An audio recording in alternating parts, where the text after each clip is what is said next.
you go through when you release, an hour of stand up, and you basically start and you say, okay, I need to write new jokes here. And I will go out with a handful of new ideas. And there is a period of growing pains there that just feels like I'm not funny. I've never been like you lose all. You're like, I've never been I'm not funny. This is done. I'm done. I've written all the funny stuff I possibly can write. I will never write another funny thing. This isn't working. And I think maybe the first couple times that I went through those growing pains, I had serious doubts where I was like, "Ooh, maybe I just was a one-trick pony, and this is, this is not going to be a long career." But now I still have those periods where I have jokes bomb on stage, but I almost embrace those times as like, well, isn't this kind of fun? And isn't it kind of silly to go on stage expecting a laugh and getting nothing?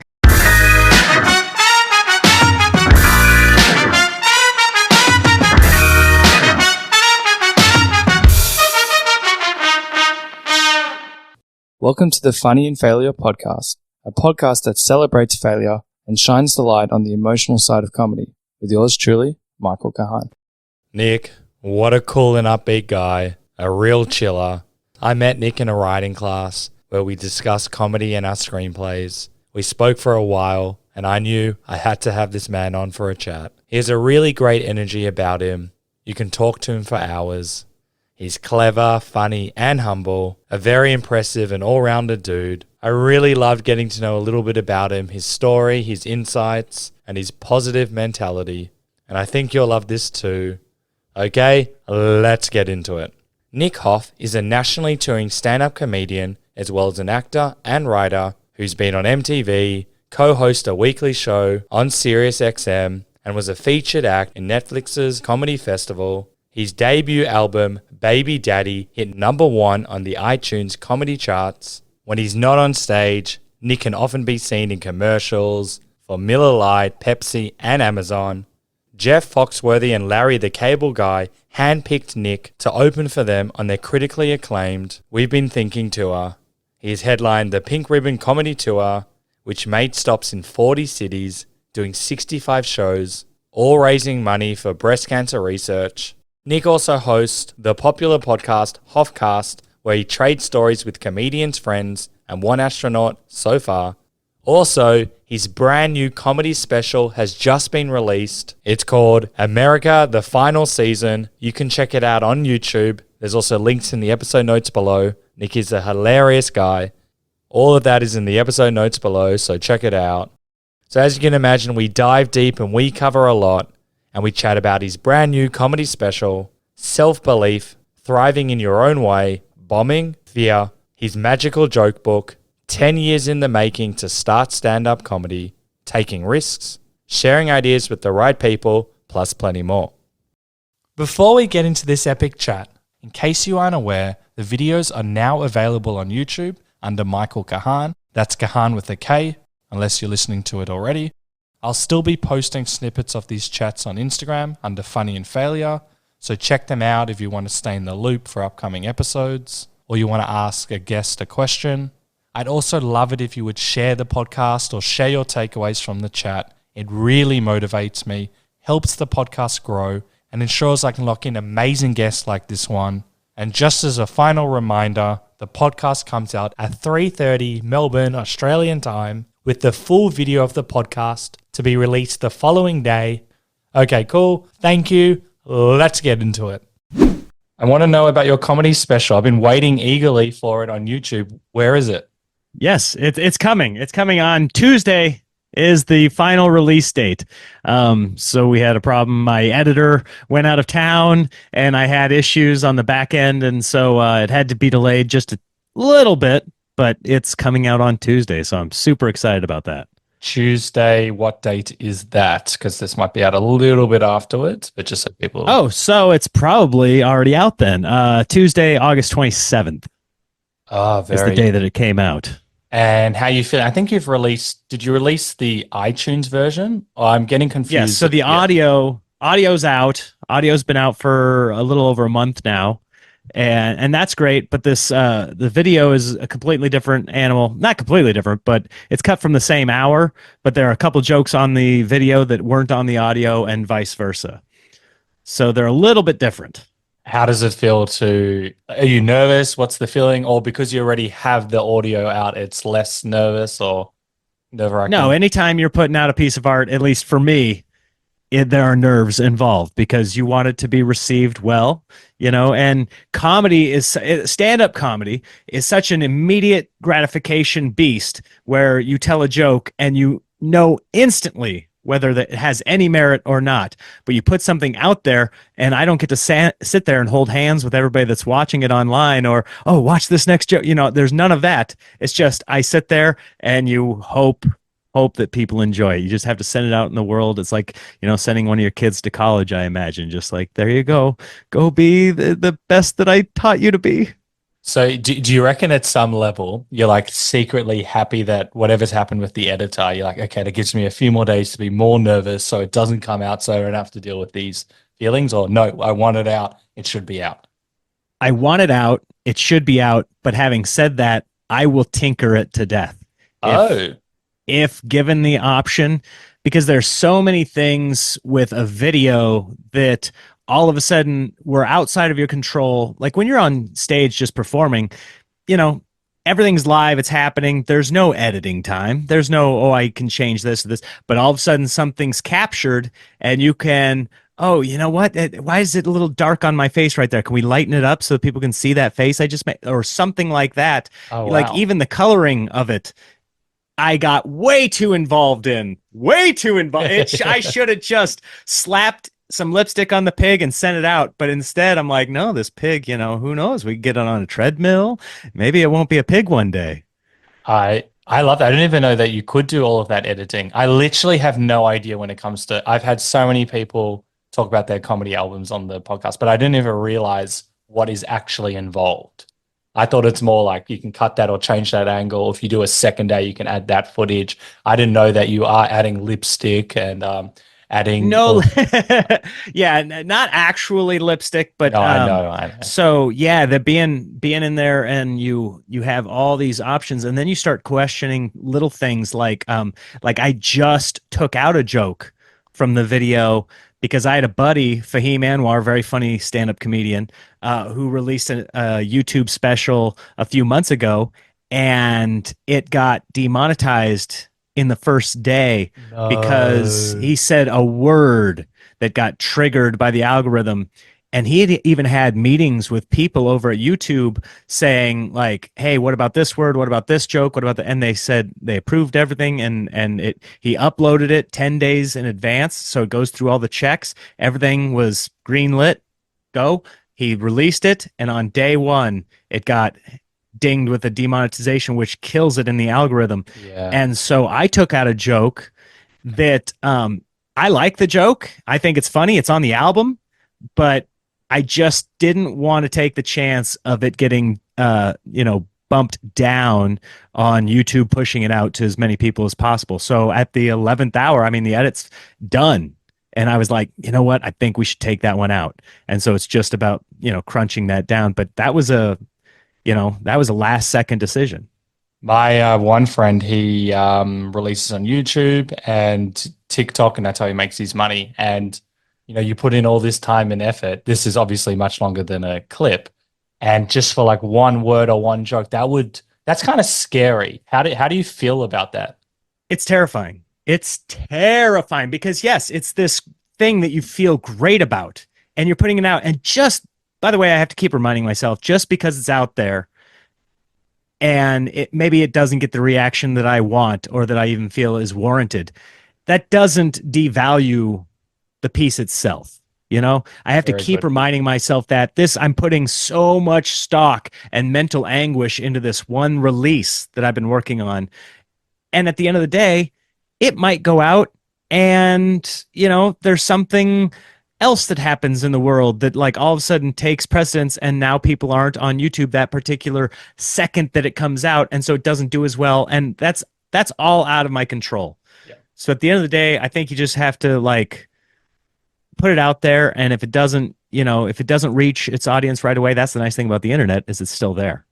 So, something in 6 months happens, and all of a sudden I have a clip that does really well, and people go seek more of me, and they're like, oh, he's got this whole special on there. Like, just because it dies on day one doesn't mean it can't resurrect itself later. I don't think you realize how rare your positivity is in this sense, and there's no judgment whatsoever. So many people are like, the algorithm, if it does this, I'm never going to be a comedian. I'm not going to amount to anything. I put all this time and, oh, my career and all of these things, which I'm sure you've had like little bits and thoughts about it. But to come back that it's still a good piece of art, I don't think you realize how rare that is, because at the end of the day, that's what it's about. And it is.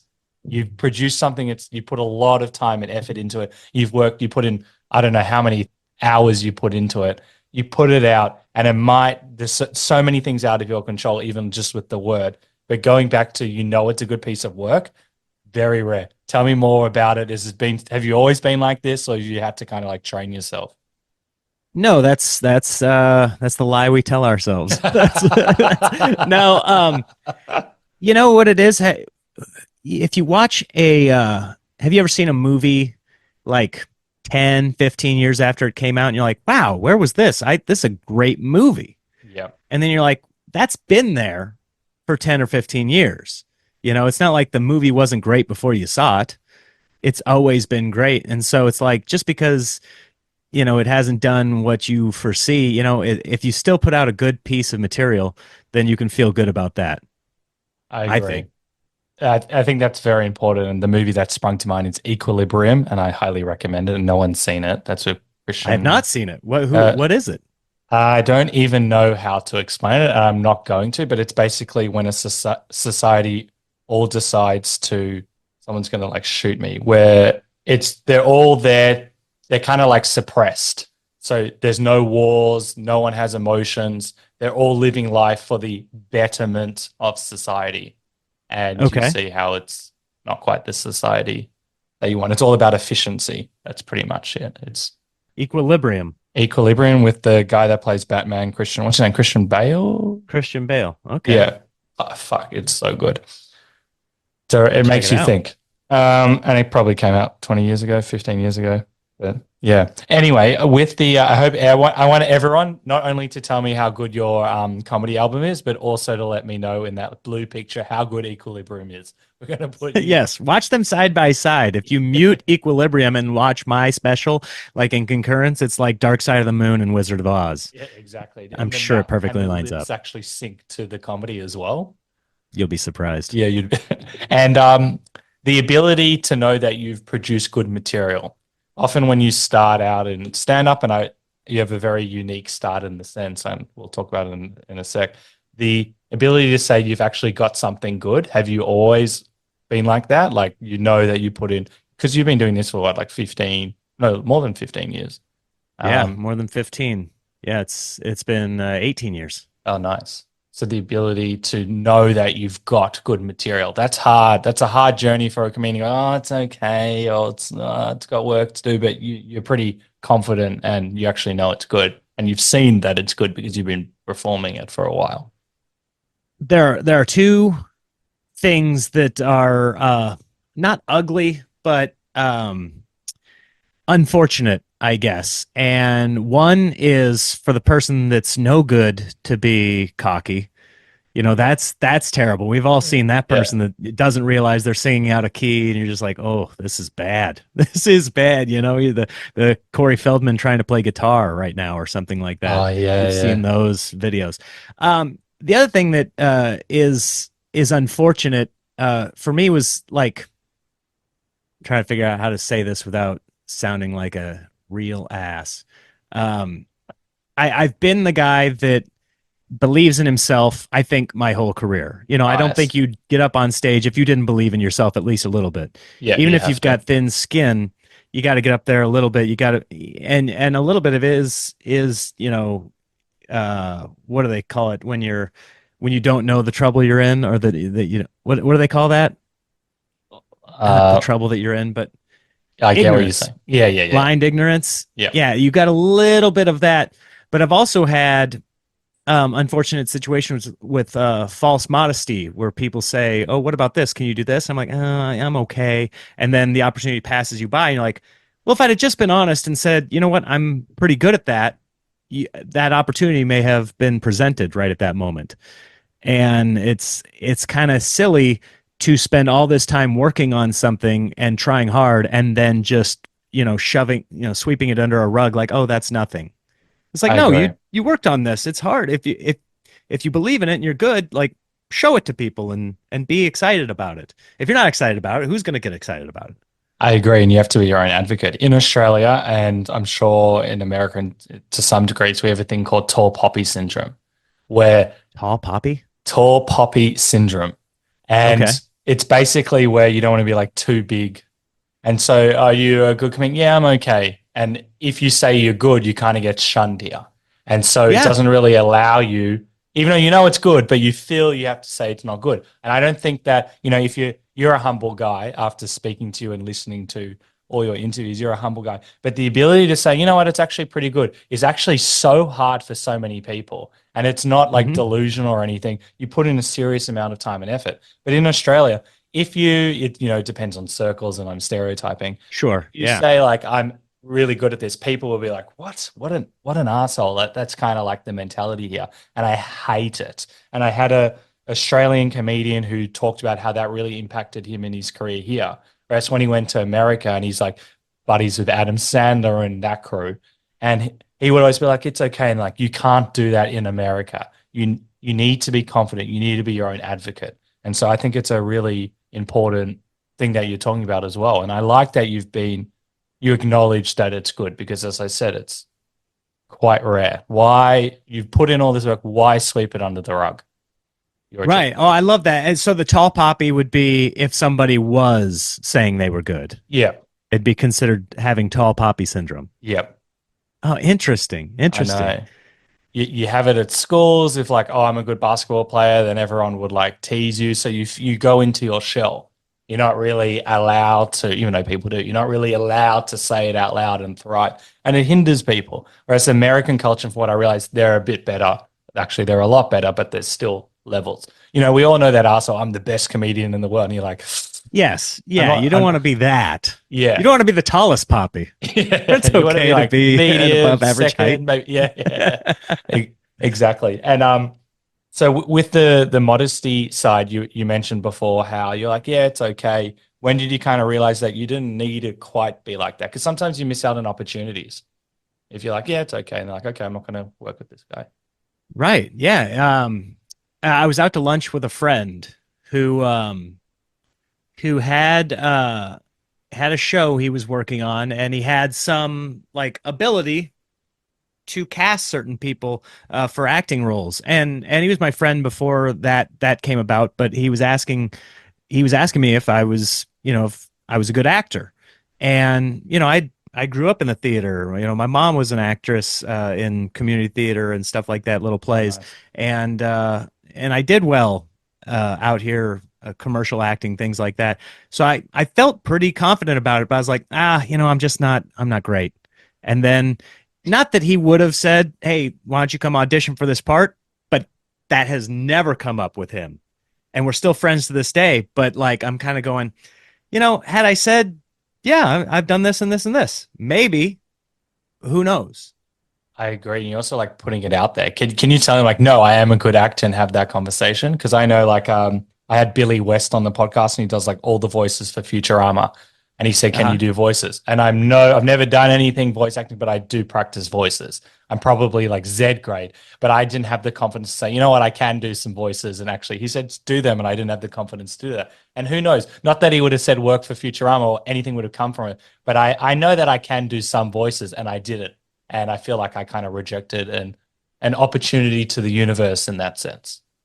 Yes, yes, and even if you had gone for that and failed massively, even if you had tried Which I would and have. failed, boy, I tell you what, it feels a lot better to have taken the shot than to just, pass the ball off and still lose the game. I You know what agree. I mean? Yeah. It's like, what are we so afraid of if we are invested in this career path, in this world of entertainment, then why do we have a fear when someone says, "Okay, entertain me"? Why are we like, ah, no, I'm just, no, I'm a tiny poppy over here. I'm just, just barely, I barely hope you even a do a pop. I hope you do a bit on that. That's brilliant. Going back to what you said before. So once you decided to do stand up, and I know I preface this, I want to hear about how you got into it. Once you decide to do stand up, this is it. This is I'm gonna put in my like it sounds like you haven't left room in a good way to be like, oh, I'm not good, or it sounds like you've had a growth kind of mentality. I'm gonna get better. I am good. I'm there like the whole way through. Have you like ever struggled with doubts for like longer periods where sometimes jokes aren't working, or maybe that you're not getting as much work?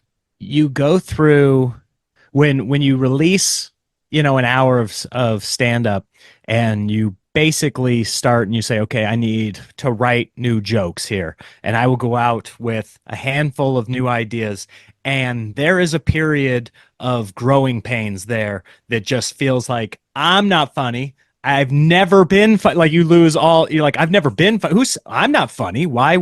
This is done. I'm done. I've written all the funny stuff I possibly can write. I will never write another funny thing. This isn't working.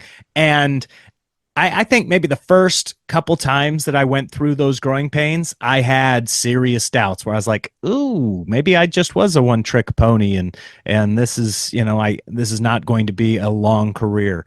But now I still have those periods where I have jokes bomb on stage, but I almost embrace those times as like, well, isn't this kind of fun? And isn't it kind of silly to go on stage expecting a laugh and getting nothing? Isn't that kind of like, when somebody falls on their face, slips on the banana? It's almost fun for me in a way to, kind of be driving home after a show here in town where I'm like, that did not work. That was brutal. Um, I kind of embrace it now, knowing that if I just keep going and keep pushing, it'll eventually turn the tide and something will emerge as comedy. Whereas, in that moment it is in the darkest depths and there's nothing good, nothing funny, nothing relatable. You are not only are you not funny, but the things you said like held no inkling of relatability to everybody in the audience. They looked at you. You might as well have been speaking a foreign language up there because they just were like, what? Have you Why? have you seen the Adam Sandler film? Is it Happy Madison, Billy Madison, where he gets up Billy and he has to Madison. Billy Madison, and he has to do that presentation to everyone, and the guy goes, "That was the worst thing I've ever heard. That was the stupidest thing." That Yes. reminded me of that bit where you think you're doing this amazing bit, and then this is the worst thing. I feel sorry, and I pray for the souls of everyone else that have listened to this. Common feeling. Yes. I have a joke on my new hour that are on the hour that's coming out. And it's about blind people. And the first time I said it online, I still remember the show that it was. It was down in Manhattan Beach, and it's at this taco place that has a show every Monday, and it's a great show. It's always packed. And I remember the first time I said it, and actually it didn't get a laugh. And there was a gal that was mad at me. And the guy that Great ran the combo. show after was like, this chick keeps talking to me about how bad that joke was. And now it's one of my favorite jokes I love that. The in the contrast. special. I almost opened the special with it because I stuck with it. I knew there was something there, but the first couple times I did it, it was just like the most horrific thing that anybody's ever heard. This is why I love stand-up comedians, especially your mentality with the growing pains, is that you need to have this confidence where you've got this joke. It's probably not going to do well the first few times, but you know there's something there and you continue. You get that feedback, even though it's only from one person. You get that feedback and you're like, okay, I can still do this. You work at it. And then in contrast, it was almost, the opening joke. That is such a beautiful, refreshing mentality. Because a lot of people, when they try something, and I'm guilty of this all the time, not good. Give it a go. It's done. But you saw it. You had that quiet confidence. Tell me more. I want this mentality. Well, we have the blueprint right in front of us, and you don't have to look any further than Larry David. Larry David is the living embodiment of that mentality because he was notorious in stand up for just bombing out of control. He said comics have told me they'd rush into the room to watch him because they knew he was going to tank horrifically, but they loved it. And he's one of the funniest guys in the world. Like, kind of, you can't dispute between Seinfeld and Curb Your Enthusiasm. This dude is funny. He has funny, but he believed in it so much, but he just couldn't resonate. But that's just because it was the wrong avenue for him. But what he was doing was still funny.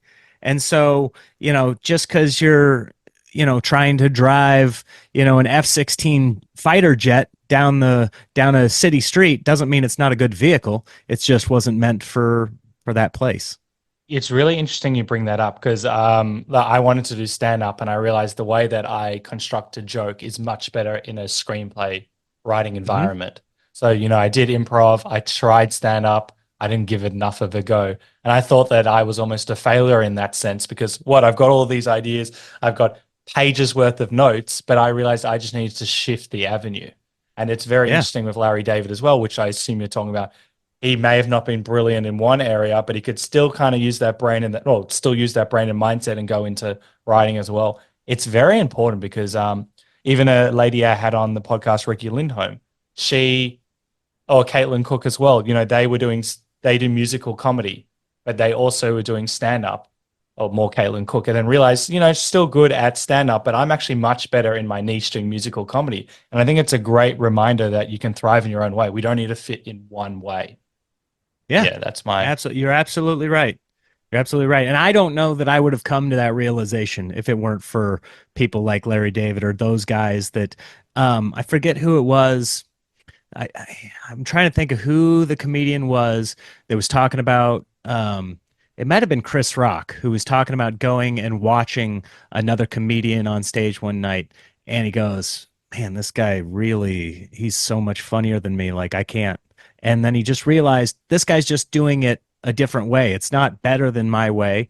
It's just he's playing a different instrument. And it's like hearing things like that really puts it in perspective because I've been in the back of a room just at awe with like one-liner comedians. I'm like, oh, wouldn't that be so great to be able to do that? Like, how much funny are they than me?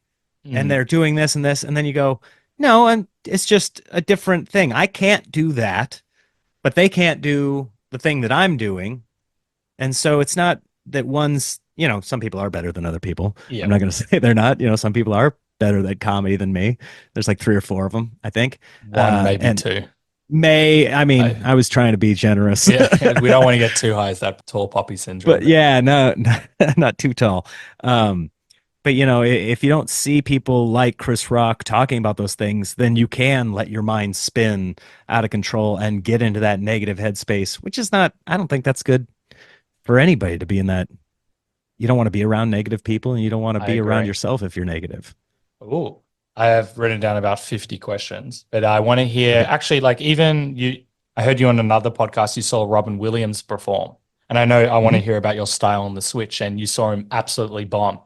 And that Hmm. was actually it, whether you consciously take on all the lessons, just as a reminder to yourself when things aren't going well. Robin Williams, one of the funniest people on the was one of the funniest people on the planet. If he can bomb, I can bomb and it's okay. I can move forward. Like small things like that, small little reminders is actually so important because you wouldn't think that all everyone bombs at times, even though you've been doing it Yeah. for so long. You've got the proofs in the pudding. You can do this, you can laugh, and then sometimes it just doesn't work. I feel like that would be although a small experience, very important for your mentality moving forward to keep you going for so long as Yeah. well. Yeah, And I think people sometimes comedians and people outside of entertainment alike maybe put too much stock in any given moment. And it's why I have to keep reminding myself that when the special comes out, like don't put too much into it. Like that is just, another thing that's going out there that hopefully, will make some people happy. Cause I used to have shows if I had a bad show and then my mom, she'll call me a couple times a week. And if she happened to catch me right after one of my bad shows, she'd, oh, how was your show? And I'd be honest, I'd be like, I wasn't great. And she would go, oh, sweetheart, I'm sorry. And I'm just like, that's the it's worst. it's fine. It's fine. Like Yeah. that's like Shaq's mom coming out when he misses a shot and she's like, "Oh, are you okay, Shaquille?" He's like, "Mom, it's fine. I missed 12 shots this game." Like it's just another You'll get day. It's better, just buddy. yeah, yeah. Yeah. Keep at it. Yes, I'm Yeah. going to keep at it. Yeah. It is going So to be you fun. sure this is for you? Did you ever get you sure this is for you? Because I know your dad worked at convenience stores. You can still work with your father. Did you ever get any of that, or they knew? They never came at me with any of that kind of energy, which was good. They never cast doubts. I think even though they were probably secretly worried about me being in entertainment, and it's an unstable career at best. There's very high ceilings but very low floors. The floor is on the ground. The Yeah. floor is I like literally that. the floor, and I have slept on that floor. They never had that energy coming at me. It was never any doubt from them. So that's nice. It's So I very never had to important. worry about it. Sometimes like less is more in that sense, just the phone call to check up and you still be like, there's nothing worse because then you have to defend yourself when you're not feeling well. Like, you sure this is for you? Yes, this I don't thrive in those environments. But you mentioned with your style of how your comedy is different to other people's styles. So have you Mhm. always had the same style? Like when you're first starting out, you're throwing a few things, you're trying to find your voice. When did you kind of like pick this style and go, you know what? It's okay. This is how I perform and get the best out of me. Right. It wasn't a conscious decision, but what I think informed my style better more than anything else, because yeah, starting out, you don't know, and you are sort of imitating others that you've seen. I probably had jokes in there that sounded very much like Jerry Seinfeld, or sounded very much like, Dane Cook was huge when I was first starting. Yeah. I probably even had some vocal inflections that were like Chris Rock or Bill Cosby. You're not supposed to say his name Can't anymore, say his but name that, anymore. yeah. You're kind of doing like small imitations of these people, trying to find your voice, is what they call it. And so early on, I would have a couple of jokes that I would write that sound kind of like what I sound like today, but then I also always had one-liners in my set, whether I was doing, 5 minutes, 10 minutes, 15 minutes, there was always just a little section of one-liners just as Oh, because you'd write these jokes would come to you and you're like, this is a one-liner joke. What am I can't throw away jokes. I have three jokes. I can't throw away one of them, and so you do it. But then when you're going through those periods of working on new jokes, I think that's for me, that's what informed my style, because in those moments where nothing's working, but you're live on stage and you're trying to just pull a rabbit out of a hat when there's no rabbit on stage, you're just desperately, reaching in that hat for some kind of, magic. lifeline. And whatever comes out in that moment is kind of like your baseline, what makes you funny. And once I found myself when I was really going through those periods of struggle, but I was doing new stuff every single night. I found what made me funny because I had to work my way out of these holes. And you go, okay. Oh. And so then whatever that ends up for me, that ended up like kind of informing my voice and how my pattern, the music of the jokes and all that stuff, what I like to joke about, where my brain would go and how I would relate to the audience. Even if the joke wasn't there, is there some kind of, wink and a nudge here that can go that at least elicits some kind of understanding with what I'm saying. So I'm just not this weirdo up here spelling Yeah. these crazy things. I love this, and it goes to your growing pains, especially a comedian who's been, doing so well and thriving for a while. Going back to the comedy album, even now, you've got which jokes are generally going to kill, but now Mhm. you're going to do the next hour, and that balance. Oh, I'm excited to hear about the balance of new material to what's going to kill, and I'd love to know the relationship within that with fear, because maybe some of the jokes aren't going well. You can just go straight, you can cruise, you can do what you've always done before, but not Mhm. with your outlook. So can you speak more to that? That's really interesting. Yeah, isn't that a weird thing? Like that I have these jokes that work that I feel good about. And I like the jokes. But now they're old. I've done them. Now it's almost stand up is this weird thing. Entertainment is this weird thing where you can't continue, you don't want to be known as the guy that just can do one thing, and you want to grow, and you want, like, yes, I could keep doing these jokes. There are people that do the same material for 15, 20 years, and you're like, well, that's a great joke, but is that fulfilling? For me, the answer is no. Yeah. For me, if I do a joke that's 5 years old and it kills, I'm happy that the audience was happy in that moment. But that's a, what do they call it? You're kind of drinking The Kool-Aid. Oh no. yeah. I was gonna say Kool-Aid, but it's not quite what I was trying to say. It's like treating. I don't know what it is. It's putting a Band-Aid on. It's not it's a small little fix in the moment, but the larger issue is that you're trying to grow and trying to write new stuff. And just because you were able to get away with it in this moment by saying this old joke, and sometimes I'll still do it, even though I'm working on new stuff and I'm going to do this and do this. There's still that thing inside of us that wants to be liked. Of course. You want to Get do those well. laughs. Yeah, and so sometimes I'll pull out a joke that I had no intention of doing, but I found myself in a sticky moment where maybe the new stuff didn't quite get the thing that I wanted. And so now I felt the need, maybe there's somebody in the audience that I think is, that I want to impress or something like that. So now, let me show them this joke. And then I get off. I never feel good about it. Oh, I really? never feel happy that I did it. I'm always mad at myself. But there is that balance of where, let's just say you're doing entirely new material. Mm-hmm. Even the best comedians, they're not going to like kill a room with brand new material. You kind of want that balance to say, hey, I'm trying new things, but also I actually am a good comedian. Trust me. So I want to prove it to you, but it's just not quite at that level, because people don't realize with stand up, you're saying a joke God knows how many times until it's actually at the level that it's on your special, for example. Yeah. Yeah. So it's a horrible thing, and I get myself into a little bit of trouble because I typically, I used to do shows every single night of the week here in Los Angeles, but now that I do the road quite a bit in LA, I'll only do a couple of shows a week, and typically on those shows I am working on new material. And I have a friend who runs a show, and he gets mad at me. He's like, why? I book you on the show. I just want you to be Nick Hoff. I want to show the people, Nick Hoff, and you're up there and you're just treating it like it's work. I've got my notepad and I'm working on things, and I'm like, well, this is work. And I feel bad because I want, he's booking a show. He's trying to do the best he can. So I will typically try to, at the very least, either open or close. And it's, sometimes both, with old stuff that I'm like, okay, this validates me right at the beginning. So now I have some leeway to try new stuff. They know I'm funny. So now I can get away with not being funny for 3 or 4 minutes, or at least they know my sense of humor. So maybe these jokes have a little more understanding at where I'm coming from. Because in any given comedy show in Los Angeles, there are, 7 or 8 comics on a lineup, and every one of them has a different sense of humor. So you get introduced, ladies and gentlemen, Nick Hoff.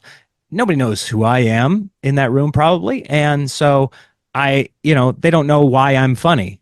If I start with new, I'm not funny, because they're like, we don't understand what your sense of humor is. But if I do a joke where it's clear, then all of a sudden they go, okay, that's what makes him funny. Now, when he says the next punchline, we understand that's what he's doing, rather than, there's a sound to almost every different comedian, and you can kind of tell.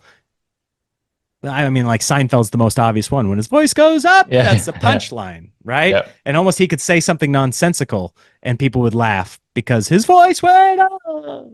It is interesting because by your tactic, which is really clever, you're doing more justice towards the joke. By them seeing a bit of what you've done before, they can like kind of gather. Whereas if they didn't know you just went all new material, unless if you kind of said it's all new material, you're kind of giving more life to that joke when they can see a bit more of who you are as well. So it's a clever tactic by you. Yeah. Right. And some jokes won't work unless they understand that. Even within an hour, even in a pre-built hour, that you think these are all jokes that I like. There are still jokes within that hour. It's just like a movie script. You can't put this crazy moment that is meant to be the, third act plot twist. You can't put that at the beginning, even though it's an amazing piece of cinema. It doesn't make sense to be the cold open. You know what I mean?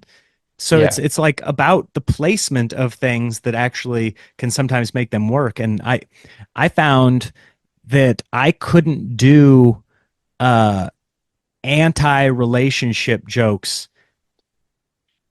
I could not get away with them after I introduced my wife in a certain way. Like it's funny, and not that I do like these relationship sucks or marriage sucks, but there are certain things where I'm like, I this is what I don't like about this, or this is how marriage, is weird in Mm. this moment. But I can't do those after a certain marriage joke. I have to put them before this thing. Otherwise, if I've already endeared my wife to the audience, then they're not going to have me bashing them. Yeah. So I can bash her a little. This is coming off weird. I can say disparaging comments about marriage Yeah. and then go into the things that that make my wife sound sweet and make her sound, lovely. But I can't do that reverse, because now they think they know she's lovely and sweet and kind. And now all of a sudden what I'm saying is horrific because I'm saying it about this lady. But if I say them before, then I say she's beautiful and sweet, they're okay with that. I like how you see it musically. You actually said that. Is that how you see it? You see it kind of like a script, because what you're saying is correct. And whereas most people wouldn't realize that just by changing the joke can be the same, but by changing the structure, like a lot of scripts that I've seen, for example, screenplays, if you move certain things, it actually changes the whole element, and you don't even need to rework much. So I think that's really. Do you literally see it musically? Like how are you seeing it? Like, do you play it in your head? Not only in structure like that, but even from a like syllable and a word to Oh, word key. There are little things, like I think I wrote something down in my joke book the other day that I had down, and I said it on stage and it didn't quite resonate the way I thought it would. And then I realized I just needed to put one of the statements before another. A statement that I thought was a fun closing statement actually was a bit of information that would be funnier if relayed before. And it was just one word. It was just one word that I just had to move to. I actually moved it to the end of the sentence, and I just switched these two words. They were sort of interchangeable, but when I moved one of them to the front and one of them to the back, it hit so much harder. And it was just about leaving. I don't know if I can verbalize this thought that I have, but with comedy, specifically stand up, but I think it relates to script writing as well. The final word should be the biggest reveal for an audience's brain, because if you interesting. put it too early and then you say something after, the laugh gets a little fogged up and the idea gets a little fogged up. I'm having a hard time No, thinking I of an get what you. immediate example. No, I get what you're saying. It's also, this is getting into the mind of how you perform stand up. It's really interesting, and also just how one key word can change the context of a joke as well. Like, I know it's not what you're saying, but Jerry Seinfeld in Seinfeld, they would, Bob Sacramento. They added in people's surnames because they thought it added so much to the character or whatever his reasoning for it. One word can change. If it's just Bob, no, it's Bob Sacramento. One word can change things. And I love it when people like that's because I also do that with my scripts, trying to figure out, oh, if I move that one word, it adds a different dynamic, or it also can sound funnier as well. Certain words sound funnier. Yeah. Yes. Yes, there was a comedian in the green room just last week who was he was saying what's funnier to say in this moment. And just he was looking for an animal, and he said, is it panda or is it koala? And we were sitting in the green room just debating the pros and cons of these two words. And the joke, it had no bearing on the joke, but it was which one of these. And people would say in comedy, the koala would be the funnier one because it has the k sound. I don't know if I subscribe to that notion. I've had people who are Interesting. like, don't say it's a Honda, say it's a Buick because the k sound is funny. And I don't know if that's true, Yeah, I've heard that. but Yeah, no, go on. The K sound. Well, it's in Yeah, there. Bob Sacamano. interesting. So when you're playing around with like the words and you mentioned, oh, if that word you say it too early, it takes away from the reveal. Is that now like sometimes when I'm really involved in something, I can literally see the screenplay, just I'm having a chat with you, I can literally see it and go, no, that needs to go there, that needs to go there. So you kind of like doing it like that in a sense where you're just so clear to you of how you need to, or you can see it at least. I can, if I write it down and I'm looking at it, I can see it very clearly. Yeah. I usually have to say it once incorrectly.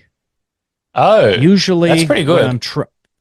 usually when I'm saying something on stage for the first time, I will say it and then I will look at that later and I'll go, "Oh, this needed I was eating a laugh because I put this word here whereas if I just moved it back three more words, the sentence says the exact same thing, but now the final thing that actually was the thing that got the laugh is at the end rather than like if you were saying the word like prison yard.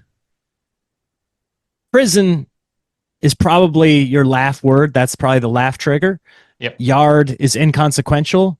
So I think that if I were to rephrase that, even though it gets a little wordy and I would be hesitant to do that, like on the yard at the prison, say it that way as Oh, opposed to prison yard. That's not a great example, but it's something like that where if prison is the laugh trigger, then I am a firm believer that that should be at the end. Otherwise, you're confusing the laugh. you're giving us a comedy class. I love it. And your I'm passion sorry. is I'm sorry. no. I'm the tallest poppy now. You're the best comedian. Jerry Seinfeld's calling you like, ugh, I'll call him back later. I don't want to have to help Hold him on. again. Yeah. Can I call you later? You're Sorry, I setting got the that thing. standard. What I'm also noticing is the passion. And I know passion goes up and down, but to be doing it for, I forget how many years you said it was 16 or 18. 18. 18 years doing something. I used to be an accountant. I don't know anyone that still has the passion for a job like that, or there are some people, but most of my friends that aren't in this field, there's no passion after 5 years. And you've been Sure. doing it for so long and you've still got the passion. So what's the driving force? I know you said you want to be fulfilled, but you could just cruise. You could just say your jokes. You'd be okay. You mentioned there are comedians that do 15 years. You're at a stage where you can do all your old material. You don't need to grow, but there's something within you that just keeps on. Right. Well, it's an idea that I've been playing with a lot for the last couple of years, and I've never brought it to the stage. My hope is that one day I can bring this idea to the stage, and it's kind of the overarching theme is, a person's legacy and what when you're dead, what's the one thing that you want people to remember you for, or think about some kind of lasting impact. And I don't believe that I've made that yet. I do believe that there's something in me that can have a lasting impact on the world that brings it into a more positive light.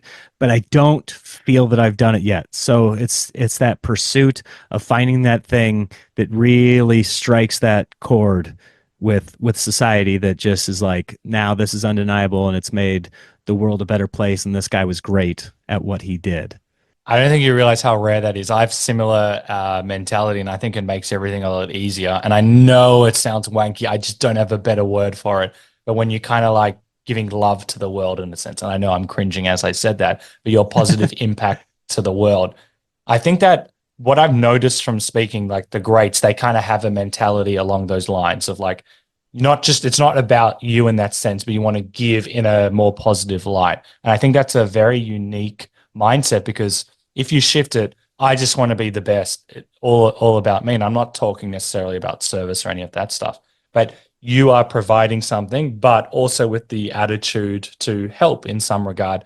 That mentality seems to, get you up a few levels. Do you know what I'm saying? Yeah. Yeah. Yeah. And listen, make no mistake about it. What I'm doing is infantile and stupid. Like writing little wiener jokes and things like that. Like, what you want to change the world for better? That's what you're doing with your life. Like, yeah. Otherwise, it seems futile. to True, just but be sitting there doing this trivial thing that's, maybe it's giving people a little bit of relief from their everyday lives or whatever, but that there's got to be something bigger. There has to be some kind of lasting impact that not only brings levity but also, can really make a positive impact. So it's striving to get to that point. Otherwise, I will feel like maybe I just, spun my wheels here on earth. true. I hear what you're saying. I feel the same way, but sometimes the smallest action can have the biggest, reaction in a sense. Like I just can't, nothing springs to mind, but sometimes a teacher can just say one word to me or one sentence, and that has transformed me in a positive way, or keep going. And with comedy, with writing, with all the stuff that you do, maybe just even one sentence, allows someone to, live a better life. Yeah. This is sort of on the topic. The comedian Daniel Sloss, he did a bit where I think now a few thousand people have broken up because of his joke, where he says, life is short.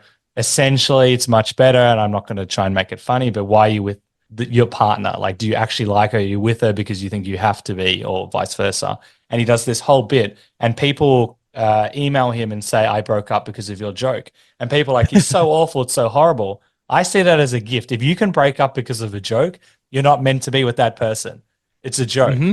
And so to me, that is doing a service to them because it's a joke. You could be 20 years, 10 years, 15 years, a year, 6 months. You're actually helping those people move forward in a different and hopefully better direction. Think of all the life hours he has saved Yes. humanity over the course of all these people that have broken up because they're like, yeah, there's no reason to be in this terrible relationship, or not even a terrible, just this mid-level relationship. Like I could do better, for me, and so they break up. And if that was last Tuesday, you've already saved them over 100 hours of life, I agree. but they would have still been in that turd of a It turd of a but isn't it marriage or funny? whatever. He came on to our news here in Australia, and they're like, don't you feel bad that you're breaking, so many couples are breaking up because of you? And he's like, no, I've given them a gift. I've given them, as you said, many hours. It's the greatest thing. That's how I see it. Yeah, that's my rant. I want to have him on. I want to hear him talk about it because that's so funny. Like having pride in breaking up relationships would sound pretty bad, but then when you realize the context, you're providing something good to the. Providing a service. Yes, exactly. A not Yeah. quite so great version of that, but still funny, is Louis C.K. used to have a joke about saying he was like mad at somebody at the airport, and he goes, I hope your plane crashes. And the guy goes, you're going to feel terrible if that really happens. He goes, no, I won't. That means I can control the sky. I would gladly trade your life to be able to control airplanes. Oh, that's so good. Uh, yeah, this also springs to mind. I know it's not quite on this topic, but we're talking about your growth mentality, and I believe, please correct me if I'm wrong, that you had comedy aspirations, but it took you roughly 10 years to get up on stage. Is that Mhm. true? Can you tell me about that? Because it's crazy hearing about your joy, your passion, the growth mentality, the holistic thinking, and then 10 years to get up on stage. Tell me more. Well, it kind of brings us back to, the release of the special and how much stock you can put into this one thing. It's true. When I was, I can't remember, I think I was in junior high when I decided I wanted to do stand-up comedy. So that's seventh or eighth grade, whatever I am, I'm 13, 14, and the show Seinfeld is on TV. And I realized that's his job. Like I had heard comedy before, but I hadn't really processed the fact that people did this for a living. And once I saw that show and that's what he did for a living, I was like, oh, that's what I want to do. So it was pretty early on, Cool. 13, 14 years old when I decided that's what I want to do. But then, even though I was writing through high school and writing through college, I hadn't gotten up until I graduated college and moved out to Los Angeles, even though that was the goal the whole time. So even when I moved to LA, it took me 6 months to get the courage to get on stage because I had put so much stock into this dream, into this one idea. I was like, if I can't go bad, it can't go bad. Like it has to work because Put I it had on a been dreaming pedestal. about it for a Yeah. decade. And had I realized, listen, you're going to have thousands of shows. Don't care so much about this one show, and then I would have probably gotten up 6 months earlier and I'd be telling you, 18 and a half years or whatever right now. but yeah, it was. I decided early on, and I wrote on a piece of paper.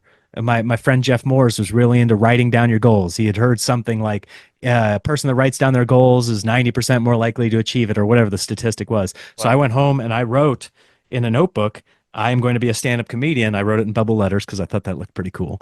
And I took that, I ripped it out of my notebook, and I hung it on my cork board, and it was up there in my room every day, and I would see it.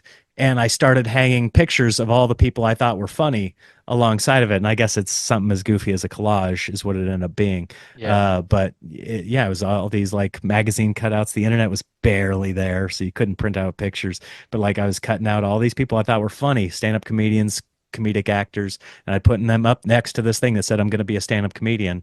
And I don't know if I hadn't done that, if I would have kept my eye on the prize of what, I don't know if I would have been able to feel like that was real and really embedded somewhere inside of me. So It there's something can. to that. I agree, and I can see you've got some stuff in the cork board behind you, so I want to hear about that. Is it more that there's an accountability, you can see it, it's there, you can't pass by it. You're seeing it every day. Is that what it was? It's a reminder to I don't you. think that was a conscious thought, but I think that's one of the benefits. Yeah. No, I'm big on that. I have one. I've been a bit slack on it. I've got a massive board where I write what I want, how I want it. Obviously, it's never going to go to plan, but just that is allowing me to think a bit differently. And even if it's at a subconscious level, it's getting you to think. It's getting you to actually do something. I'm a big believer in that as Yeah, well. from a micro level, if I'm carrying this notebook in my back pocket, I will come up with more material. If I For a while I was like, oh, I can just write the note in my phone, but there are so many other applications for the phone, it's not the first thing that come to mind. But when you feel this in your back pocket, like my wife always, gives me hell because in our wedding pictures you can see my joke book in my back pocket of my I suit. love that. Uh, and if I have it in my pocket, I will come up with jokes that day. If I leave it on my desk and I walk around without it, my brain's not on it, and there's a good chance I don't come up with something new that day. But if this is in my pocket, there will be something that goes in there. I love that. I do with my phone, and I think you challenge me in a positive way where I might transition to a notepad. But I am the guy where people are talking.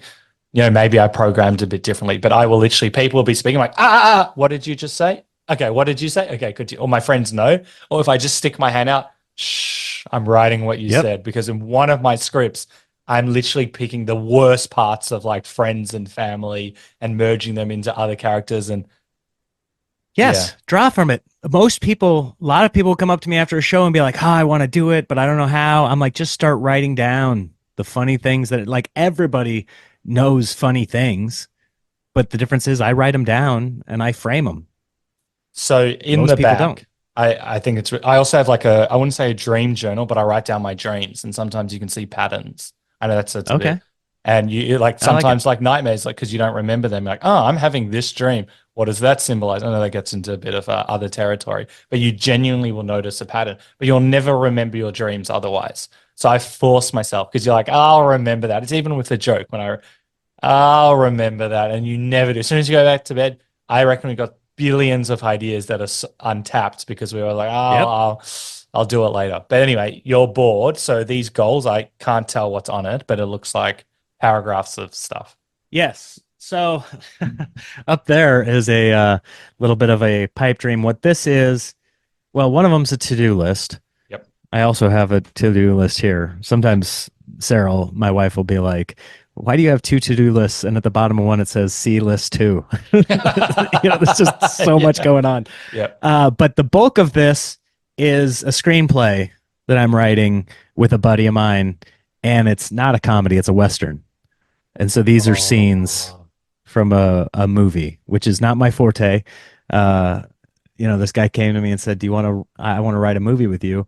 Do you want to write, come up with some ideas?" And we came up with like 10 ideas, a couple of which were comedies, but one was a Western. And we both really liked it. And even though that wasn't either of our fortes, we're like, all right, let's give it a shot. So that's tell me, that. tell me more because you're a comedian. You could be in the lane of comedy. It might be easier for you to sell comedy, but to have the courage. I know it might sound a bit courage. No, it is hard to write another genre and a different potentially way of thinking as well, and to challenge you in that regard as well. Yeah, it's definitely a challenge. I don't think that my forte would be in writing a Western. It's fun to do, but I actually think that a lot of comedians, or I guess I'll say myself, but you see it like Jordan Peele, who from Key and Peele, and he writes these great kind of like scary, spooky, thrilling movies. Like what was the one with the guy that goes down and gets hypnotized in the well? What uh I know what you're talking about, but I know that yeah, he what just oh, recently huge did. movie. One of the Yeah. movies is called Us or something, but the one right before that like got a lot of critical acclaim, and this guy gets hypnotized by the his future mother-in-law. I can't, gosh dang it, what's the name of that movie? I can't think of the name, but there's going to be a lot of people that are going to be like, it's They're this one. It's this. screaming Yeah. They're like, at their headset "Duh." right now. Hold on. Jordan Peele movie. What is it? It's Get Out. Get Out. Yeah. Get And Out. Such a good movie. He's a comedian. He's great at writing these comedic sketches, and then he like pivoted to this wild, like kind of like sci-fi genre, and he's great at that. And I think a lot of my comedy relates to fears and things like that. I think I'm really intapped with that particular side of my emotion. Not only what I think is funny, but what scares me. I can't watch scary movies because they scare me, and but I think I'd be really good at writing them or directing them because I know what is scary. I can feel it. I want to hear more about that. And it's also credit to Jordan as well, because, funniest skits I've ever seen in my life. He could just thrive in that lane, and he's gone Mm-hmm. in a completely different lane, and he's going to be one of the biggest names in the kind of, or he's already getting there by trying something different. And with my writing, for example, I purely wrote comedies. Then I wrote a bit of a drama. Oh, I can't write an action. I'm not going to have all of that. Now I'm writing an action. And so it goes back to what you were saying at the very start with fear, that, you kind of feel it, you're aware of it, but you do it anyway. So I'd love to know a bit more because, even with stand up, there's fear to do a new joke. There's fear. I know we were talking off air with some of the other stuff that you do to even put yourself out there for writing packets. There is fear to start, even though the stakes are very low, writing with your friend. It sounds like you've got a pretty good relationship of understanding the fear at least. Well, there's no fear in taking a chance. At least there should not be. I understand Agreed. the internal fear, and I feel that, but I think I've swatted away. Like basketball players can't be afraid when they're going to take a shot, Yeah. whether it's just first quarter or games on the line. It's kind of like I've taken a million of these, and it's sort of inconsequential. I just have to do the best that I can do, and hopefully a couple of these buckets go in. And that's just kind of the mentality. You can't not shoot, because that the only times I've been really upset with myself, really bummed, was when I didn't try. There have been a handful of times in my life where I look back and I go, I could have done this, or at least attempted. I may have failed wildly, but I could have attempted it and I didn't. And so now I always wonder. And that's one of the worst feelings in the world, is to wonder whether or not you could have done something. I agree, and you're going to be a co-host on this podcast as well, because that is exactly kind of, you've said it 250 plus podcasts. You've said it way better than me in all of them, just like that. And it's crazy what it can do. I know so many of my friends, and this goes in also with stand up. There's jealousy is very prevalent, and most people don't Mm-hmm. realize that it's often internally. But I know so many people, and I've also had my jealousy stuff. Don't get me wrong, but so many people, when I left accounting to do this and pursue screenwriting and all of that, Mm-hmm. there was so much jealousy of, why are you even doing it? And I realized that so many people, especially in my circle at the time, were so terrified to actually put pen to paper because it meant so much to them. And I'm not talking about being putting comedy on a pedestal. They thought if they tried something and they didn't succeed, then their self-worth was nothing. And I Right. saw it the other way around, and it sounds like you are as well. Like, no, this is what I need to do. This is a part of me. And if it sucks for so many years, I still love it anyway. You can be a hobby, it can be something else. And, it's really interesting to kind of have your mindset where, you just got to do it. It might not always work out to plan, but that feeling that you knew you could have tried and didn't do it, that's a regret. I don't think I have too many regrets, but that regret would hold me back. Knowing if I Yeah. never pursued screenwriting or this, I don't want to wake up on my deathbed and be like, why didn't I do that? That's the thing that scares me. Yeah. Yeah. That's, Yeah. great that you have that. And, they, I I've been in the shoes of the person you're talking about, the person that has jealousy and kind of envy to someone that's trying something or Yep. something that does something successful. We That's all kind of what have. that is. Yeah. Those people, and I've turned that just in the last year or two. I've tried. I'm still trying to get better at it, but I'm trying to turn my if I'm ever feeling envious of somebody or jealous because I see something good and I'm jealous that they were able to do it. Like I wish I had done that. I wish I had written that joke. I wish I had done that short film. I wish I could have done that. And I try and turn it into a way of giving somebody a compliment. And I will send, DMs to people that I don't even really know, like, hey, I saw this that you did, and I just want to tell you I thought it was great. And I recently had a friend who I haven't talked to in 10 years leave me a voicemail because he listened to my album and he was so complimentary. And I didn't, you know, I haven't seen this guy. He moved to New York 10 years ago. I haven't seen him. I haven't talked to him.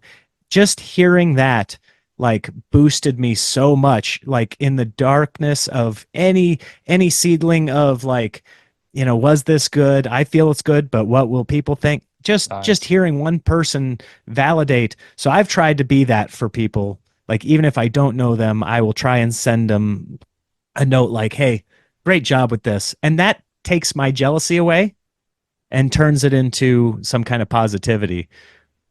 Which a couple of years ago I used to just be like, "Oh, doggone it!" I love that journey because, especially in comedy, jealousy, as I said, is prevalent. There's only a certain amount of spots. Like Just for Laughs is very used to be very popular here for the Mm-hmm. Australians. People would die to get on, and you hear other comedians, excuse me, why did they get it? They're not as funny, and I get it. And to have that shift where you might be a lot funnier than them. There's many other variables. Sometimes it's political, all of that stuff. But to go back and, kind of see the positive and shift it. And also for you to realize, oh, that comedian's really funny. It's not actually a reflection on you, which is also what essentially you're saying. But I'm sure you've seen it. I'm sure you hear it all the time. It is very popular, especially, in life, but in the comedy circles. Well, so-and-so got this. How do you kind of deal with that? Because it might not be fair. I think I've heard you say comedy's not always fair. How do you kind of like balance that so you don't become like bitter and resentful and all of that? It's easy to do, especially since so much of comedy can come out of anger. So there's almost this siren sound when you feel these feelings because you're like, this can be funny. This is the type of mental path that I've gone down that has, reaped dividends before. And so there's sort of a draw to this kind of negativity. But that specific type of negativity where it's against somebody else that's doing something, I think is just it's such a cancer I to agree. every and it's a waste of mental ability to sit there and go down that hole. It's a waste of time, it's a waste of energy because it's not building you up, it's trying to become the tallest poppy by cutting down all the poppies around you. It's a very good mentality because the only person that suffers is you. That person might not know that you're angry or bitter, but at the end of the day, if you look a bit more holistically, which is what you're doing, it's I'm not jealous of that comedian. I'm jealous of the opportunity. That comedian can Hmm. still be funny. What can I look for? Sorry, what are the positives I can see of them? At the end of the day, when you keep on digging deeper and deeper, it's about I wanted that opportunity. It has nothing to do with that comedian. I had another Yeah. comedian who said he was plagued with jealousy for many years. And then he had to go like, why am I actually jealous? Okay, they've got a bigger social media following than me. Am I willing to put in or they'd be like, oh, they do cringe videos. Am I willing to do those videos? Am I willing to put in the extra time? No, so I can't be jealous. I'm not willing to do it. Good for them. And so he Oh, yeah. made a switch that was all about him. And I love that because it's not really about anyone else but ourselves. Yeah, you want to insert yourself into that picture so it comes back, it's about you. Agreed. And I think it also, going back and talking about fear and, how sometimes it's hard to actually do something, you're the perfect person to speak to this because, it did take you 10 years to perform. So you felt and you've been on the other side. And I think that's a real motivator. But it's still very unique in how that you started. I believe you signed up for a comedy class and the goal was at the end of the class, you would perform, but then you ended up meeting the class and you performed before anyway. Can you tell me about that experience? Because I feel that there was a massive catalyst for your life doing this comedy stand-up class? And I've got more Yeah, questions on that. moving out to Los Angeles, fully intending to do stand-up comedy, and it was about 6 months before I even got on stage because it was too precious. I would sit in the back of the comedy store and just watch the shows, and I'd go to open mics and just sit in the back and watch, too scared to, ruin what I perceive to be like my one shot or my one, start. And so I was sitting, came home from work one day and I was checking the mail, which I rarely did because I didn't think the mail was important. And that's why our electricity got shut off several times that first year I lived by myself. Actually, that's amazing. We'd get these colored envelopes from the gas company. I'm like, I don't know what that is. And then all of a sudden, oh, the heater won't turn on because you didn't pay the gas bill. Wow. But I was checking the mail and there was this pamphlet for this little local college, this little extension college here. And I was just kind of flipping through it and stand up comedy came up. And it was cheap. It was like $60 or something for this comedy class. And I signed up for it because it said the final was to do a performance at a comedy club. And I was like, okay, this will force me to get on stage. And so I went to the comedy class, and the biggest benefit of that was to meet like-minded people that also wanted to do it. And we got together, and there's safety in numbers, and you'd go and you just bomb at open mics together. And so we, every single week we'd go to several shows together. There were 3 or 4 of us that would get in a car and go down to Orange County or something and do a show. And so, Cool. yeah, it was going to force me to do my first show, but it ended up, giving me the opportunity.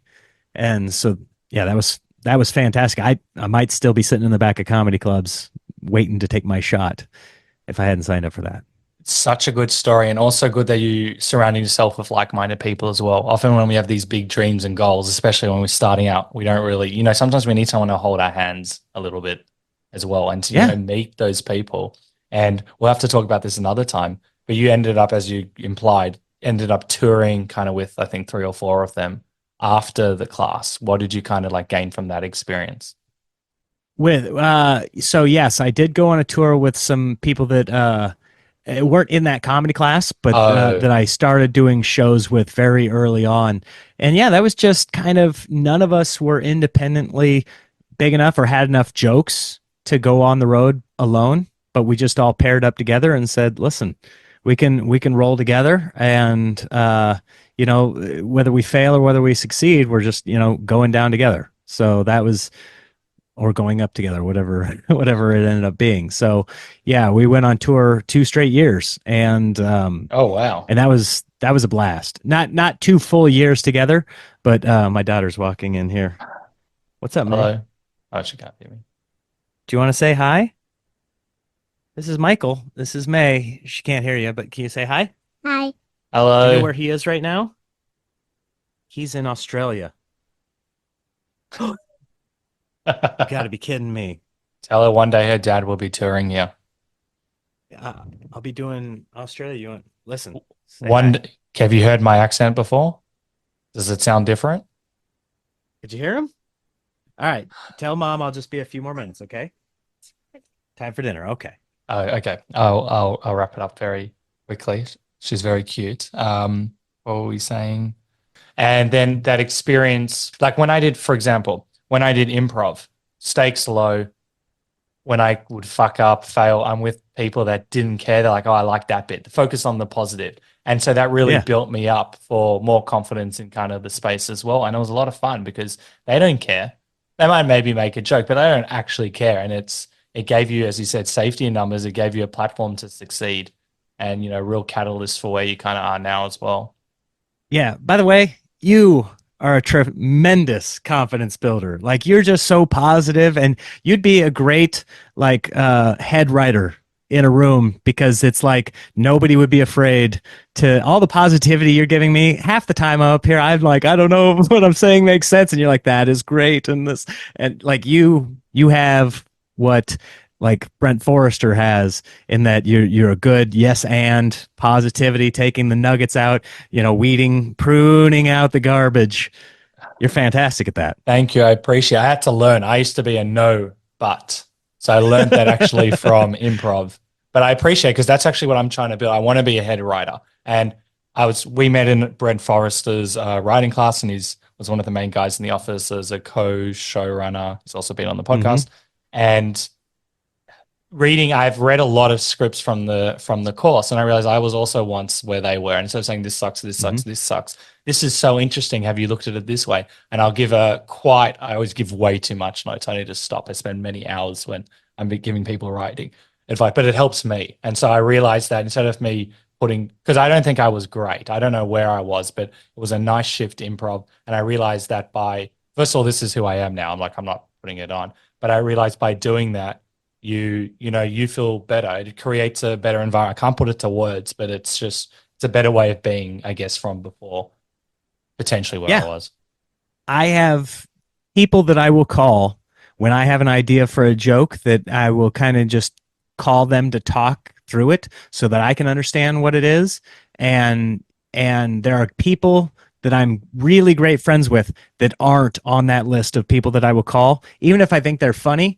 They don't have whatever that muscle is that is allows you to run with a bit and go. It's more like this negative, even if what they're saying has merit and is true, it's a momentum crusher as opposed to something that Oh, can build and provide a space for art to grow. It's even if what they're saying is right. there's a concept that I learned, and I'm saying in a more negative way, but be careful who you share your brand new ideas with because it's like a Hmm. baby. You want to allow it to foster and grow. Sometimes at the start, you just need that positivity, joy, whatever you want to call it, and allow it. Then you can go to your critics and be like, how do I do this? But Hmm. we don't realize that in every day, if we kind of ask someone and we can get advice, it can very easily put us off. So to me, it's very important. I'm very cautious who I share my stuff with, especially at Yeah. the start. And I think that's important. Like one friend, for example, he was having issues with his partner many years ago. There's just one example. And he would go to 20 people, what I do about my partner. Then the idea is not even Hold his on, hold on. What it Ina? partner, Oh, girlfriend. partner. Yeah. Okay. I was This is okay, just one gotcha. example, but he's kind of to me, it's like a token guy where you go to 20 different people, hear 20 different voices. And when you speak to that many people as well, it's not even your idea, it becomes like the gossip of everyone else. You've Hmm. kind of given your thing to the group and it's not even about you. And you're trying to then please so many different voices. And so, depending on the issue, and I'm not always uh, positive in that sense, who can I share this idea with to help it grow and foster? And then I can share it out. But to me, it's like literally one of my key things that I think about often. Don't share everything. And that's not from a lack of, it's from how can I grow, foster, and live in abundance. Yeah. And it's great to have those people in your world that you can bring those things to. I agree. And before we do a rapid fire segment, are there a few things that spring to mind of what you gained from traveling with the group, whether it was the comedy class or the people you learned afterwards? What did it kind of do for you? Those tours that we did really opened my eyes to the business of it because we were struggling to at times get tickets sold, whatever it was, and facing off in all these different types of venues. And and I think in the beginning I was very concentrated on just, okay, here's the show, here's the show, here's the show, and each night I was like, this is the show, this is the show. And then we realized, okay, to have these shows be successful, we need more people at the shows. And I mean, that's kind of a no-brainer, right? But like you don't really feel it till you're in it and you're like, oh man, we did a show last night for 8 people. That's got to get better by the time we're in Tallahassee or whatever it is. And so all of a sudden now you're doing this legwork for shows that are out 2 weeks, whether it's radio interviews, things like that. Posting online, social media wasn't really what it was back then, but there was still an inkling of it. And making show posters, all this stuff that I resented in the beginning, and I thought, I shouldn't have to do this. This is somebody else's job. My job is to go be funny. And then I realized, kind of what we were talking about a little bit, like, you don't want to be tall poppy, but you also want to be kind of your own cheerleader and be in your own corner. And so doing these things was going to make the show successful so that I could be funnier. And because if you're funny and nobody's there, who cares? Tree falls in the woods, nobody's around. It's that type of thing. Yeah. So something that I resented early on in those tours, I learned to appreciate. And now if a club says, "Hey, we want you to do morning radio," you know, at the beginning of that tour, I'd have said, "I don't want to wake up at 7 a.m., go do morning radio." Now I look at it as an opportunity to, help my future self, how to be a part of the business. This is part of it. And you go, "I just want to do the show." Well, there's no show without the business. And so it taught me that pretty early on. And so even though I still struggle sometimes to, swallow everything I'm doing and, oh, I got to post something online, or I got to cut this thing up and put it up so that, we'll sell tickets in Chicago or whatever it is. You just want it to be the easiest setup, but that's not life. You know what I mean? That's not even the greatest actors in the world. I think there's only one person that I've heard of that can just coast, and that's Bill Murray. I think he doesn't have an agent or a manager. I think he just has a fax machine, and people have to fax. This is, I don't know if this is true. Fact check me on this, but I've heard that he just has a fax machine, and you have to fax him like a script idea or whatever. He doesn't have an agent or whatever, and he can get away with it, and people still want Bill Murray to be part of their projects. But the rest of us, the rest of us have to be proactive about something, because even if you're great, you still have to, you have to show up. I agree. We're going to do a very quick rapid fire segment. Okay. Five questions. I'm going to pick this one.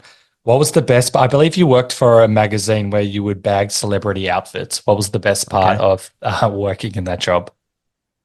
It was the first, little bit of validation in the industry as a whole. So it was like something like Life and Style magazine, and they'd send you pictures every week, and you'd make little snide comments about these people, and occasionally, you'd see your name printed in there with your comment, and that was something that was nationwide that people could look, and I'd get, text messages from people like, "Hey, I see you in this mag," and that was a little bit of like a hand stamp where you're like, "Oh, okay, that's, something."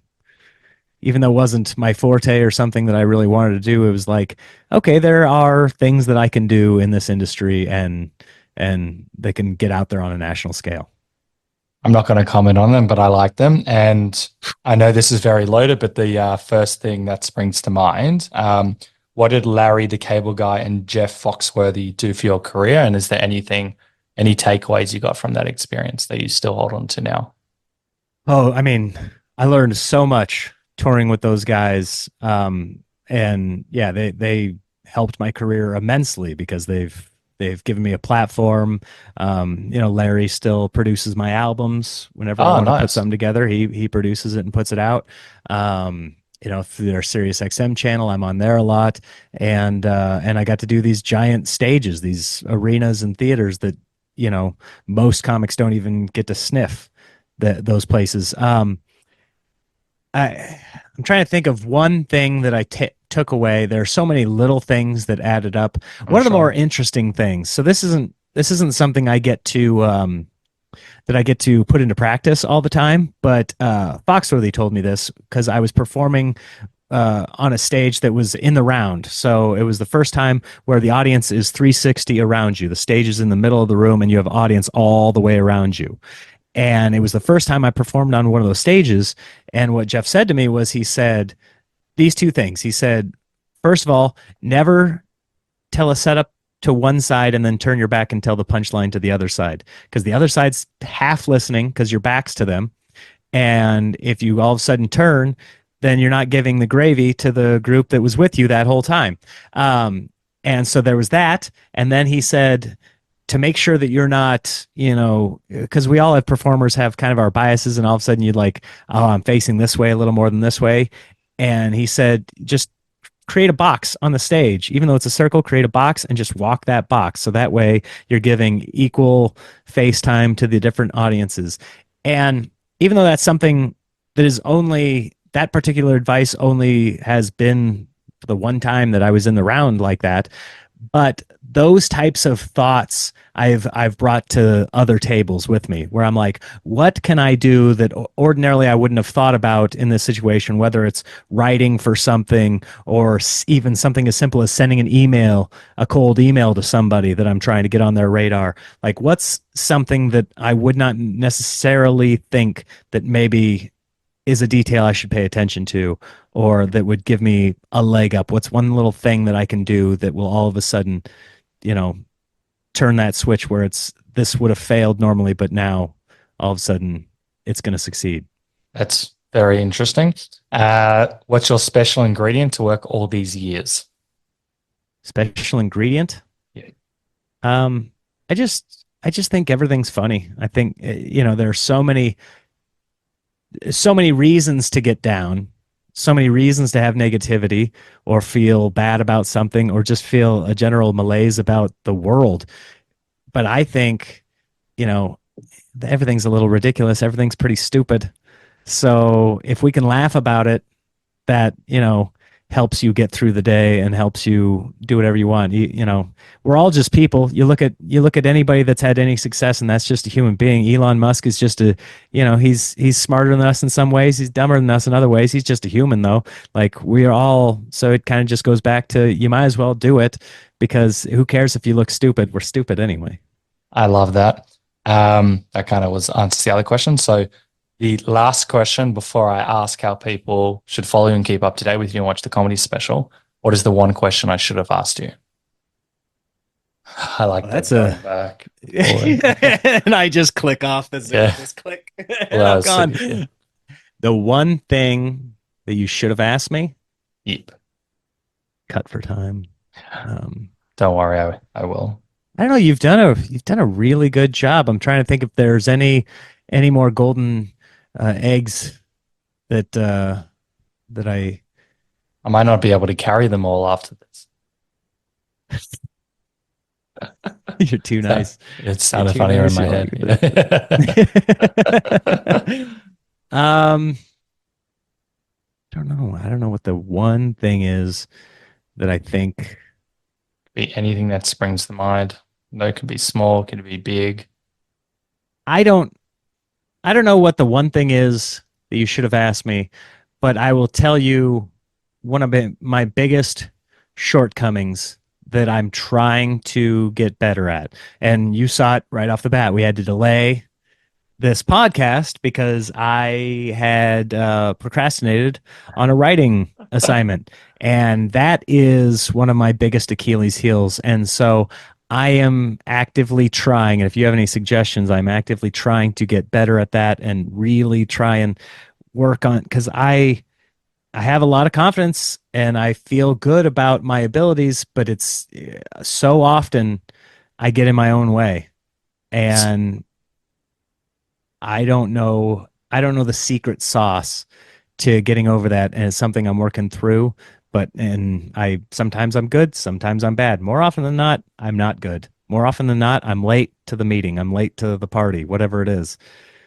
I am very similar. I don't have the secret sauce, and I don't think this applies for what I'm going to say with you. And once again, I'm not a guru or anything whatsoever.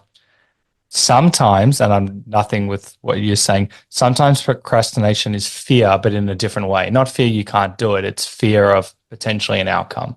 And so the only thing that I would say when it's happened with me, not sometimes procrastination, is what am I scared of? Sometimes we can scared, even though you're a confident guy, and rightfully so. Sometimes we feel we don't deserve to go to a higher level. We might not feel like we're actually worthy of this. So it probably doesn't apply in that situation, but I know for me that my procrastination is sometimes from a deep-seated fear that I'm not aware of. Anyway. I think you're right. I think you're right. So yeah, it's how do we get over that stupid fear, that irrational fear? Because what's the worst that can happen? It's the opposite of what I've been saying this entire time that I still find myself struggling with, is just take the shot. It's actually not the opposite. It's actually in tangent, because we're all humans. We all have, we call it, what's the word? Sabotage systems. So sabotage systems in the sense of, we believe this, we do this, we do this. but there's still a little bit that things that we can like work on and involve. Like, you might go to gym and work out all the time and eat really well. I'm using me as an example, but I love ice cream. And so that doesn't necessarily fit in the whole mindset of being healthy. But we all have, if life would be too easy if we didn't have these little things. Otherwise, we'd all be Right. perfect. So I don't know if that helps. Just having a bit more kindness towards ourselves, the awareness. I also meditate, so sometimes it comes through a bit easier. Oh, do you? Yeah, that's been a And game that helps changer. you? Life changing. Game changer? Life changing. The meditation, we'll talk about it another time, but I've been doing Yes, it every day please. for like Tell 7 me. years. That's how I write my scripts because I'm like clear. I get gold. I've got a lot of work to do on myself. Don't get me wrong, but highly recommend it. All right. Yeah. I want you to tell me all about it. Thank you. Before we go, how can people follow you and keep up to date with you Yeah. So and your comedy? go to my YouTube channel and watch. I've got a special on there called Front to Back, and then my new one that's called America, the Final Season. Get on there, watch it, make a comment. If you hate my comedy, then no reason to follow me. Just send me to an enemy, something like that. But if you like what you see there, then you can follow me on social media, and hopefully I do get to come to Australia or someplace near you and do a show. Amazing. And we've got an international audience, so people in America especially can check out your tour dates, I believe. Are they on your website as well? Yeah, Or they tour can- dates are on nickhoff.com. Yep. Cool. Amazing. Thank you so much. I love you got this like positive, holistic growth mindset and you're very empowering. And yeah, thank you so much for your time. Thanks for having me. This was fun. I love Nick's take or phrase, growing pains, in that not everything you would do will be amazing at the start. In fact, the process towards achieving a goal is often painful and challenging, and that's okay. Nick flips the switch, i.e. with comedy, where he knows he's not always going to perform at the highest level for every set, but by practice and trying, he knows he'll eventually get to a high quality standard. But he has to endure the pains, i.e. the bombs and the lack of laughs, to get there. It is the journey, or as he says, the growing pains, where he's able to transform and develop one's craft. So I'll leave you with this epic quote. Take chances, make mistakes. That's how you grow. Pain nourishes your courage. You have to fail in order to practice being brave. Mary Tyler Moore. Thank you for listening to the Funny and Failure podcast, exploring the deeper side of comedy.